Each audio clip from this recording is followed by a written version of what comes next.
నాయకత్వం సర్దార్ నాయకత్వం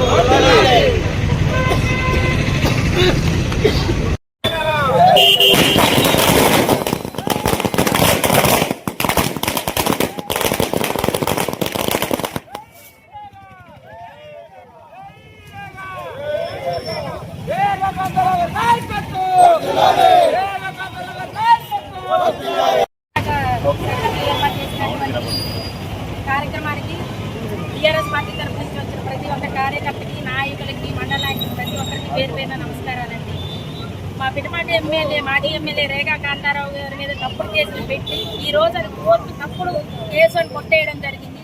దాని సందర్భంగా ఈరోజు సార్పాట్ సెంటర్లో మేము బాంబులు కాల్చి, బాణసంచా కాల్చి ఆనందం వ్యక్తం చేసుకోవడం జరిగింది. ఎన్ని తప్పుడు కేసులు పెట్టినా అది మంచిగా ఇదైతుంది తప్పనిచ్చి అది ఎక్కడా కూడా ఇబ్బంది పెట్టేటటువంటి నడుస్తుంది. ఎవరేంటో అన్నది ఈ రోజు ప్రతి ఒక్క నాయకుడికి కానీ, ప్రతి ఒక్క మాట మాట్లాడే ప్రతి ఒక్కరికి కూడా ఈ రోజు తెలిసి ఉంటుంది. అది ఎవరో చెప్పిన విషయం కాదు, స్వయంగా కోర్టే తెలిసింది. అదంటే అబద్ధం ప్రచారం, అది అబద్ధ కేసు అని చెప్పేసి ఈ రోజు ఎవరేంటో అనేది తెలుస్తుంది. ఈ రోజు మా పార్టీ అధికారంలో లేకపోవచ్చు, అధికారం ఉన్నా లేకపోయినా ఎప్పుడు ఒకలాగే ఉండి ప్రజల్ని వెన్నంటి పెట్టుకునే నాయకులు మాకు అందరూ కూడా పై స్థాయి నుంచి, రాష్ట్ర స్థాయి నుంచి, నియోజకవర్గ స్థాయి వరకు ప్రతి ఒక్కరు మా కార్యకర్తలకు సపోర్ట్ ఉంటారు. మా కార్యకర్తలకు బాధ వచ్చినా, నాయకులకు బాధ వచ్చినా మా టీఆర్ఎస్ పార్టీ తరఫున మేమందరం కూడా పోరాటానికి ఎప్పుడు సిద్ధంగా ఉంటాం. అన్యాయ అక్రమాలు జరగవచ్చు, అది న్యాయపరంగా అయినప్పుడు ప్రతి ఒక్కరు మాట్లాడవచ్చు. చిన్న పెద్ద తేడా లేకుండా గత వారం 10 రోజుల నుంచి ఇష్టం వచ్చినట్టు గ్రూపుల్లో పెట్టడం కానీ, ఇష్టం వచ్చినట్టు మాట్లాడడం కానీ, స్టేట్మెంట్స్లు పెట్టడం కానీ అది వ్యక్తిగత విషయాలు. అది నిజానిజాలు తెలుసుకున్నాక ఎవరైనా ఒక మాట మాట్లాడడం మంచిది. ఒక వ్యక్తి మీద ఈ రోజు బుర్రజల్లంగానే సరికాదు. రేపు మనకే ఇబ్బంది వచ్చినా మనకు సపోర్ట్ ఉంటారా ఉండరా, మనం తప్పు చేసామా చేయలేదా అన్నది ఆ నిందపడ్డ వ్యక్తిని తెలుస్తుంది. అలాగే ఈ రోజు ఎటువంటి నింద లేకుండా మాజీ ఎమ్మెల్యే రేగా కాంతారావు గారు ఎంతో కడిగిన ముత్యంలాగా ఈ రోజు కోర్టు తీర్పుతోటి ఈ ఆనందాన్ని ఎంతో సంతోషంగా వ్యక్తపరుచుకుంటారు. ఇది ఇంకా భారీ స్థాయిలో చేసుకోవాలి కానీ టైం తక్కువ ఉంటాయా, కొద్ది మందితో చేసుకోవాల్సి ఉంటుంది.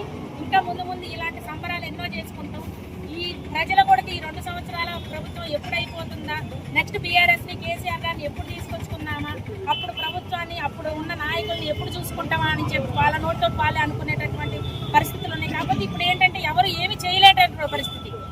మన కేసీఆర్ గారు అన్నట్టు కత్తి వాళ్ళ చేతిలో పెట్టి మనం ఏం చేయలేం కాబట్టి జనాలు కూడా మనం చేసిన తప్పుకు మనమే బాధ్యులం అని చెప్పేసి చంపలేసుకునేటటువంటి పరిస్థితికి వచ్చింది.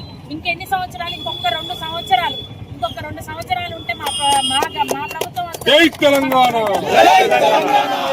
నాయకత్వం, నాయకత్వం, జై తెలంగాణ.